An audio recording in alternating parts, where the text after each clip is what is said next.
Hello guys, once again welcome back. അപ്പോൾ നമ്മുടെ plus two പൊളിറ്റിക്സിന്റെ ഏറ്റവും പ്രധാനപ്പെട്ട 40 മാർക്ക് ഒന്നും പഠിക്കാത്ത ഒരു ടെക്സ്റ്റ് ബുക്ക് തുറന്നു നോക്കാത്ത ക്ലാസ്സിൽ പല കളിയും കളിച്ച് ചിലപ്പോൾ നിങ്ങളുടെ ചങ്ക് ഉണ്ടാവില്ല. ആ ചങ്കിന് വേഗം ഈ വീഡിയോ ഷെയർ ചെയ്ത് കൊടുക്കുക. കാരണം ഒരു സംശയം വേണ്ട, 40 മാർക്ക് പക്ക, 40 അല്ല അതിന് കൂടുതൽ വാങ്ങാം, എന്നാലും 40 മാർക്ക് പക്ക ആയിട്ട് ഈ വീഡിയോയിൽ ഞാൻ പറഞ്ഞ ചോദ്യങ്ങൾ നിങ്ങൾ പഠിക്കുകയാണെങ്കിൽ കിട്ടും 100% ഗ്യാരണ്ടി. റെഡി? അപ്പൊ അതിന് മുന്നേ നമ്മുടെ ഈ നോട്ട്സും അതുപോലെ തന്നെ നമ്മുടെ മൈക്രോബീറ്റ് ലൈവ് കേൾക്കാൻ വേണ്ടി നമ്മുടെ കമ്മ്യൂണിറ്റി ജോയിൻ ചെയ്യാൻ മറക്കണ്ട.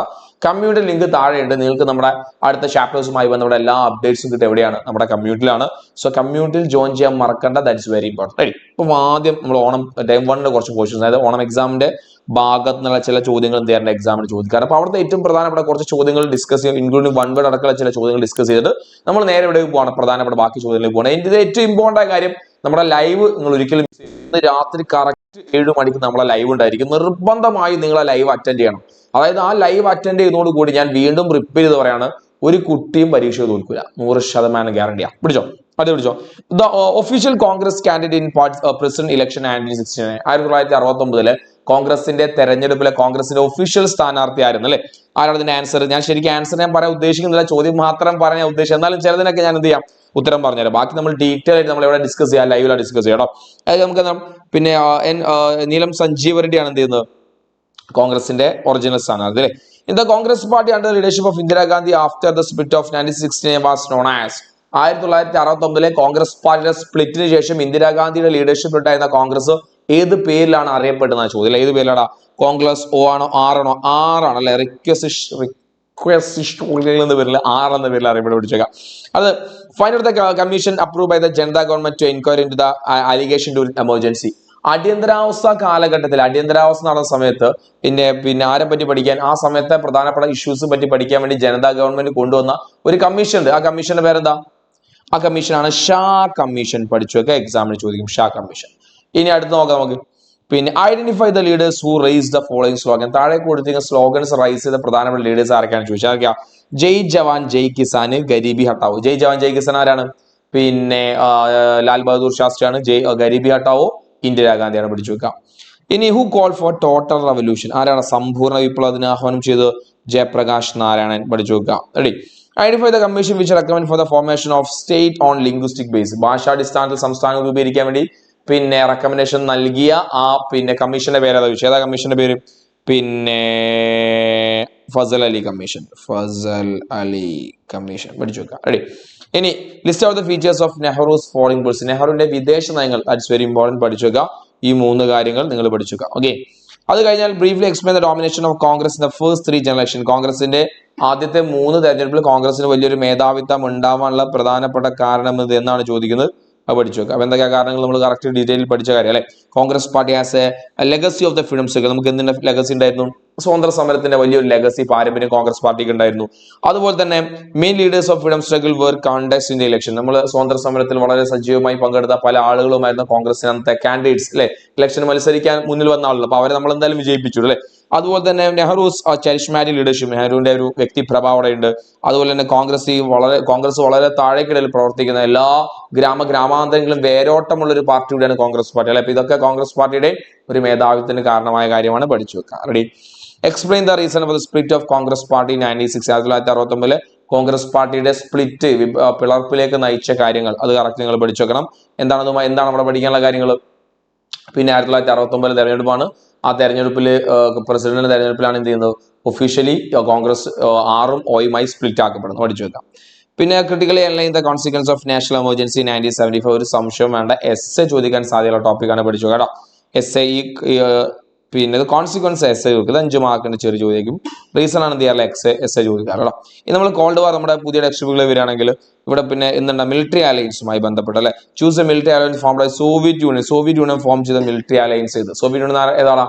പിന്നെ സോഷ്യലിസ്റ്റ് ടീം അല്ലെ? അവരേതാണ്? അതാണ് വേഴ്സാ പാക്ട്, വേഴ്സാ ഉടമ്പടി.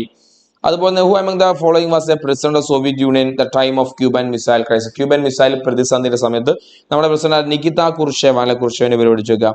അതുപോലെ തന്നെ ഈ ചേരുംപടി ചേർക്കാനുള്ളത്. ഇതും നിങ്ങൾ ഇത്തരം ഒരു ചോദ്യം എക്സ്പെക്ട് ചെയ്യുന്ന ചോദ്യമാണ് അല്ലെ? പിന്നെ നികിത കുർഷേവ് എവിടെയൊക്കെയാണ്? ക്യൂബയാണ്. Fidel Castro Cuba, Nikita Khrushchev Fidel Castro ക്യൂബയിൽ പോയി, നികിത കുർഷേവ് സോവിയറ്റ് യൂണിയനിൽ പോയി, സുക്കർണോ പിന്നെ ഇന്തോനേഷ്യ, ടിറ്റോ യുഗോസ്ലാവാക്കി അല്ലെ? അത് പഠിച്ചു വെക്കാം. പിന്നെ ഇനി ഇതിന്റെ ഫുൾ ഫോം ഉണ്ട് CBT, അതൊക്കെ ജസ്റ്റ് നോക്കി വെച്ചാൽ മതി. അതുപോലെ മക്കളെ നമ്മുടെ ആ കോഴ്സിന്റെ കാര്യം വീണ്ടും ഓർമ്മിക്കുകയാണ്. നമുക്കൊരു പിന്നെ നമ്മുടെ ബൂസ്റ്റർ ബാച്ച് ഉണ്ട്. ഒരുപാട് കുട്ടികൾ ഇപ്പോൾ ജോയിൻ ചെയ്ത് കഴിഞ്ഞു. നിങ്ങൾ ഇപ്പോൾ +2 പഠിക്കുന്ന കുട്ടികളാണ്. അടുത്ത വർഷം നല്ലൊരു കോളേജിലേക്ക് അഡ്മിഷൻ കിട്ടണമെങ്കിൽ ഈ സമയം നിങ്ങൾ പഠിക്കാതെ നിങ്ങൾക്ക് നല്ല മാർക്കില്ലാതെ ഒരു 90 എബോവ് മാർക്കില്ലാതെ നമ്മുടെ നാട്ടിൽ നല്ലൊരു ഗവൺമെന്റ് കോളേജിൽ അഡ്മിഷൻ കിട്ടും നിങ്ങൾ വിചാരിക്കേണ്ട. പണമുണ്ടെങ്കിൽ നിങ്ങൾക്ക് പഠിക്കേണ്ട. പക്ഷേ നമ്മളെപ്പോലെ ആൾക്കാരാണെങ്കിൽ നിങ്ങൾക്ക് രക്ഷപ്പെടാൻ ഒരു അവസരം പഠിക്കുക എന്നുള്ളതാണ്. നിങ്ങൾ പഠിക്കാൻ നിങ്ങൾക്ക് എന്ത് ചെയ്യാം, ഏറ്റവും നല്ല ബെസ്റ്റ് ആയിട്ട് പഠിക്കാൻ നമ്മൾ ഹെൽപ്പ് ചെയ്യും, ഒരു സംശയമില്ല. അതിനുള്ള നമ്മുടെ പിന്നെ എജുപോന്റെ ബൂസ്റ്റർ ബാച്ച് ഏകദേശം 1999 രൂപക്ക് നമ്മളിപ്പോൾ നമ്മുടെ കോഴ്സ് കൊടുക്കുന്നത്. ആദ്യം രജിസ്റ്റർ ചെയ്യുന്ന 1000 പേർക്ക് രജിസ്ട്രേഷൻ ലിങ്ക് താഴെ കൊടുക്കുന്നത്. ജസ്റ്റ് ഒന്ന് രജിസ്റ്റർ ചെയ്താൽ നിങ്ങൾക്ക് അത് ഹെൽപ്ഫുൾ ആവും എന്ന ഒരു സംശയമില്ല. അതുപോലെ തന്നെ +1 ഇംപ്രൂവ്മെന്റ് എക്സാം എഴുതുന്ന കുട്ടികളാണെങ്കിൽ ഇംപ്രൂവ്മെന്റ് ക്ലാസ് കംപ്ലീറ്റ്ലി ഫ്രീ ആണ്. അതുകൊണ്ട് നമ്മൾ ഇതിനെ ഒരു മെഗാ ഓഫർ നമ്മൾ വരാൻ കാരണം. ഓക്കെ, അപ്പൊ നിങ്ങൾ ഈ ഒരു അവസരം നിങ്ങൾ മാക്സിമം ഉപയോഗപ്പെടുത്തുക. പൈസ നിങ്ങൾ ഒരു ഡിസിഷൻ എടുക്കുക. റെഡി. നമുക്ക് അടുത്തത് എൻഡ് ഓഫ് ബൈപോളാരിറ്റി നിങ്ങൾ ആദ്യം പഠിച്ചിരിക്കേണ്ടത്. പിന്നെ ഫസ്റ്റ് ഗൾഫ് വാറുമായി ബന്ധപ്പെട്ട അല്ലെ, ഫസ്റ്റ് ഗൾഫ് വാർ അല്ലെ. ഇവിടെ നമ്മൾ എന്താ പഠിക്കുന്നത്? അമേരിക്കയുടെ ഒരു മേധാവിത്വവുമായി ബന്ധപ്പെട്ട കാര്യം അല്ലെ. അല്ല, ഇത് നമ്മുടെ അപ്പുറത്തെ ചാപ്റ്ററാണ്. ചോദ്യം കൊണ്ട് മാറിപ്പോയതാണ്. ഇത് നിങ്ങൾ പഠിച്ചു വെക്കുക. പിന്നെ ഒന്നാം ഗൾഫ് യുദ്ധവുമായി ബന്ധപ്പെട്ട കാര്യങ്ങൾ ഏതൊക്കെയാണ്? ഓപ്പറേഷൻ ഡെസേർട്ട് സ്റ്റോമും മദേഴ്സ് ഓഫ് ഓൾ ബാറ്റിലാണ് പഠിച്ചു വെക്കാം. ഇനി സോവിയറ്റ് യൂണിയന്റെ എക്കോണമിക് സിസ്റ്റം, സോവിയറ്റ് യൂണിയന്റെ features of soviet economy, soviet സമ്പദ് വ്യവസ്ഥയുടെ ഏതെങ്കിലും 3 സവിശേഷതകൾ പറയുന്നതും വളരെ ഇമ്പോർട്ടന്റ് ആയ കാര്യമാണ്. അപ്പൊ നിങ്ങൾ വിചാരിക്കും ഇതിന്റെ ഉത്തരം കൂടി കിട്ടിയിരുന്നെങ്കിൽ നന്നായിരുന്നു. ഇതിന്റെ ഉത്തരം വളരെ ഞാൻ തരും. അപ്പോൾ നിങ്ങൾക്ക് ഇതിന്റെ ഉത്തരം വേണ്ട ആൾ ഒന്നെങ്കിൽ നമ്മുടെ എജുപോണ്ട് എവിടെ ജോയിൻ ചെയ്യാം, നമ്മുടെ വാട്സ്ആപ്പ് കമ്മ്യൂണിറ്റിയിൽ ജോയിൻ ചെയ്ത് കഴിഞ്ഞാൽ അവിടെ നമ്മൾ ലൈവ് കഴിഞ്ഞാൽ അപ്ലോഡ് ചെയ്യും. അതിന് മുന്നേ നിങ്ങൾക്ക് വേണമെങ്കിൽ എന്ത് ചെയ്താൽ മതി, ജസ്റ്റ് nihal.sar എന്റെ ഇൻസ്റ്റാഗ്രാം അക്കൗണ്ട് ഉണ്ട്. ഇൻസ്റ്റാഗ്രാം അക്കൗണ്ട് കയറി കഴിഞ്ഞാൽ നിങ്ങൾക്ക് അവിടെ നിൽക്കാൻ ലേൺ വിത്ത് നിഹാൽ സാർ എന്ന് കാണാം. ലേൺ വിത്ത് നിഹാൽ സാർ എൻ്റെ ഒരു ബ്രോഡ്കാസ്റ്റ് കമ്മ്യൂണിറ്റിയാണ്. അവിടെ എന്ത് ചെയ്യും, ഒരു വൈകുന്നേരം ഒരു 5 മണി 6 മണിയാകുമ്പോൾ ഞാൻ ഇതിന്റെ നോട്ട്സ് വിത്ത് ആൻസർ അടക്കം നോട്ട് ഞാൻ അതിൽ അപ്ലോഡ് ചെയ്യും. അപ്പോൾ നിങ്ങൾക്ക് എന്ത് ചെയ്യും, അവിടുന്ന് ഈ ഉത്തരവും കൂടി അവിടെ കിട്ടും. നോക്കിയിരുന്ന് നിങ്ങൾ എന്നാൽ എന്ത് ചെയ്യുക, പഠിക്കുക, മറക്കാൻ പാടില്ല. റെഡി. അതുപോലെ തന്നെ ഇതിന്റെ ആൻസേഴ്സ് ഓൾറെഡി ഇതിലുണ്ട്, നോട്ട് ചെയ്ത് വെക്കണം. ഇനി analyse major reason for the ഡിസ്ഇന്റഗ്രേഷൻ Soviet union. ഒരു സംശയവും വേണ്ട, നാളെ 8 മാർക്കിന്റെ എസ്എ ചോദ്യം ഈ ചോദ്യം ചോദിച്ചിരിക്കും. ഈ 2025 ക്രിസ്മസ് എക്സാം എസ്എ ചോദ്യം 100% നാളെ വരും. ഡിസ്ഇന്റഗ്രേഷൻ ഓഫ് സോവിയറ്റ് യൂണിയന്റെ തകർച്ചയുടെ കാരണം എന്ത് പഠിച്ചു വെച്ചോ എക്സാമിന് ചോദിക്കും. റെഡി.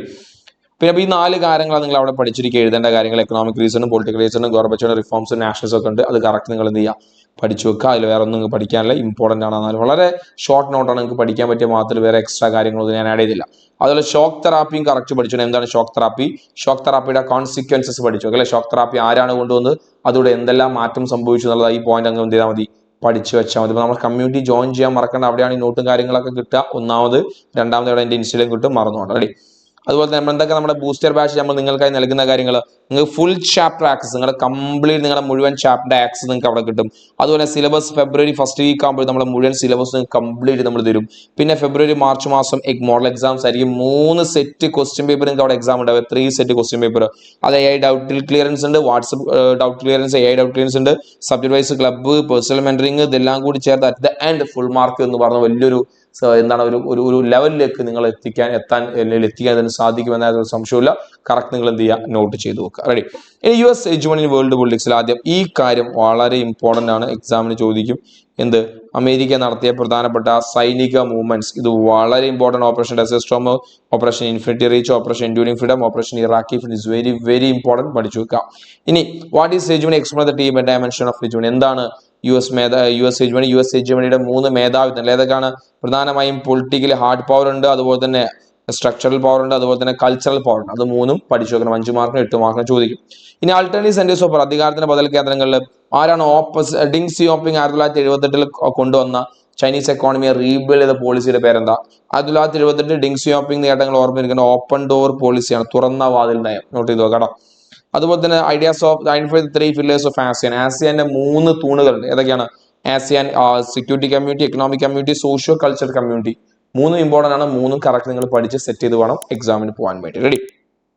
ഇനി പിന്നെ അടുത്തത് ഏറ്റവും ഇമ്പോർട്ടൻ്റ് ആയ അടുത്തൊരു ചൂസ് ചെയ്യാണ് യൂറോപ്യൻ യൂണിയന്റെ alternative centres of US hegemony explain economic and military influence.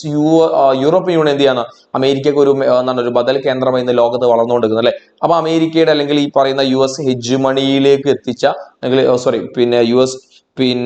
യൂറോപ്പിന്റെ ആ ഒരു മേധാവിത്വം, യൂറോപ്യൻ യൂണിയന്റെ ആ ഒരു മേധാവിത്വത്തിന്റെ പൊളിറ്റിക്കൽ ആൻഡ് എക്കണോമിക്കൽ റീസണെ പറ്റി നിങ്ങൾ എഴുതാൻ വേണ്ടി, അതിന്റെ ഒരു പ്ലാനിനെ പറ്റി എഴുതാൻ വേണ്ടി പറഞ്ഞാൽ അവർക്ക് എത്രത്തോളം അതിന് പവർ ഉണ്ടെന്നുള്ളത്. പക്ഷെ ശരിക്കും നമുക്ക് എക്കണോമിക്കലി, പൊളിറ്റിക്കൽ, ഡിപ്ലോമാറ്റിക്കലി ലോകത്തെ ഇൻഫ്ലുവൻസ് ചെയ്യാൻ ആർക്കുന്ന ശക്തിയുണ്ട്? യൂറോപ്യൻ യൂണിയൻ ശക്തിയുണ്ട്. അപ്പൊ അത് കറക്റ്റ് നിങ്ങൾ എന്ത് ചെയ്യണം, പ്രൂവ് ചെയ്ത് എഴുതി കൊടുക്കുക. അത് വേണമെങ്കിൽ ഒരു 5 മാർക്ക് അല്ലെങ്കിൽ 8 മാർക്കിന് എസ്സേക്ക് ചോദിക്കുന്നതാണ്. റെഡി. ഇനി China as an alternative centres of power explain the growth of China. 8 മാർക്കിന് എസ്സേ, 8 മാർക്കിന്റെ രണ്ടാമത്തെ എസ്സേ ക്വസ്റ്റ്യൻ ആണ്. 2025 ക്രിസ്മസ് എക്സാം 100% ഈ ചോദ്യം എസ്സേ ആയിട്ട് വരും. പഠിച്ചു വെച്ചോ. അതെ, അപ്പൊ ഇത് കറക്റ്റ് നിങ്ങൾ ഡീറ്റെയിൽ എഴുതി കൊടുക്കുക. പിന്നെ കണ്ടംപററി സൗത്ത് ഏഷ്യയിൽ പാകിസ്ഥാനിൽ ഒരു ജനാധിപത്യം, സുസ്ഥിരമായ ജനാധിപത്യം എന്തുകൊണ്ട് വരുന്നില്ല? 100% ഈ ചോദ്യം നാളെ ക്വസ്റ്റ്യൻ പേപ്പറിൽ കാണും. പഠിച്ചു വെച്ചോ. റെഡി. അടുത്ത് പിന്നെന്താ അടുത്ത ക്വസ്റ്റ്യൻ? പിന്നെ യുഎന്റെ ഓർഗൻസിനെ പറ്റിയുള്ള ചോദ്യമാണ്. അതുപോലെ തന്നെ യുഎന്റെ അസംബ്ലിയിലെ മെയിൻ കംപ്ലൈന്റ് 1992 ശേഷം യുഎന്റെ സെക്യൂരിറ്റി കൗൺസിലിന്റെ പ്രധാനപ്പെട്ട കംപ്ലൈന്റ്സ് ഉണ്ട്, അത് പഠിച്ചു വെക്കണം. അതുപോലെ തന്നെ പിന്നെ ഇന്ത്യ യുഎന്റെ പെർമനന്റ് സെക്യൂരിറ്റി കൗൺസിലിലെ പെർമനന്റ് അംഗമാവേണ്ടി നമ്മൾ മുന്നോട്ട് ചില കാര്യങ്ങളുണ്ട്. ഇത് പക്കാ ഷുവർ ക്വസ്റ്റ്യൻ ആണ്. കറക്റ്റ് നിങ്ങൾ ഇത് പഠിച്ചു വെക്കുക. ഇതും നാളെ എക്സാമിന് എന്ത് ചെയ്യും? ചോദിക്കും. റെഡി. പിന്നെ യുഎന്റെ ഓർഗൻസ് ജസ്റ്റ് എന്ത് ചെയ്യുക? അതും കൂടി പഠിച്ചു വെക്കുക. ഇത്രേ ഉള്ളൂ. ഇത്രയും പഠിച്ചാൽ ഒരു സംശയം വേണ്ട. 40 അല്ല 50+ മാർക്ക് ഏറ്റവും സിമ്പിൾ ആയിട്ട് നാളത്തെ ക്വസ്റ്റ്യൻ പേപ്പറിൽ കിട്ടും. നോട്ട് കിട്ടാൻ വേണ്ടിയിട്ട് nihal.sar ഇൻസ്റ്റാഗ്രാം അക്കൗണ്ട് ഒന്ന് ഫോളോ ചെയ്ത് വെച്ചോ. അതിൽ ലേൺ വിത്ത് നിഹാൽ സാർ എന്നെ ബ്രോഡ്കാസ്റ്റ് കാണാം. ലേൺ വിത്ത് നിഹാൽ സാർ, അവിടെ ഞാൻ എന്ത് ചെയ്യും? ഇത് പോസ്റ്റ് ചെയ്യുന്നതായിരിക്കും. അപ്പം നല്ല മക്കളായിട്ട് പഠിക്കുക. നിങ്ങൾക്ക് വേണ്ട എല്ലാ പിന്തുണയുമായി what I can do for you അതൊക്കെ ഞാൻ ചെയ്യും. എനിക്ക് എന്തെല്ലാം ചെയ്യാൻ സാധിക്കുമെന്ന് ചെയ്തു. അപ്പം ബാക്കി രാത്രി ലൈവിലേക്ക് എല്ലാവരും കറക്റ്റ് സമയത്തിന് എത്തുക. നമ്മൾ സെറ്റ് ചെയ്ത് പഠിക്കും. ഓക്കെ. അപ്പോൾ നിങ്ങൾ എല്ലാ ഫ്രണ്ട്സിനും ഈ വീഡിയോ ഒന്ന് ഷെയർ കൊടുക്കണം. അത് നിങ്ങൾക്ക് ഈ വീഡിയോ യൂസ്ഫുൾ ആയി തോന്നുകയാണെങ്കിൽ ലൈക്ക് അടിക്കുക. നിങ്ങളെ കൺസേൺ താഴെ കമന്റ് ചെയ്യുക. അതുപോലെ എൻ്റെ ഒരു YouTube channel just Nihal sir എന്ന് യൂട്യൂബിൽ സെർച്ച് ചെയ്താൽ മതി. നിഹാൽ സാർ ഒന്ന് ഫോളോ ചെയ്ത് വെക്കുക, ഒന്ന് സബ്സ്ക്രൈബ് ചെയ്ത് വെക്കുക. നിങ്ങൾക്ക് വേണ്ട ഒരുപാട് ആഫ്റ്റർ +2 വരുവാനുള്ള പല കണ്ടന്റുകളും ആ ചാനൽ വരുന്നതായിരിക്കും. അപ്പോൾ വൺസ് അഗൈൻ എല്ലാവർക്കും ഓൾ ദി ബെസ്റ്റ്.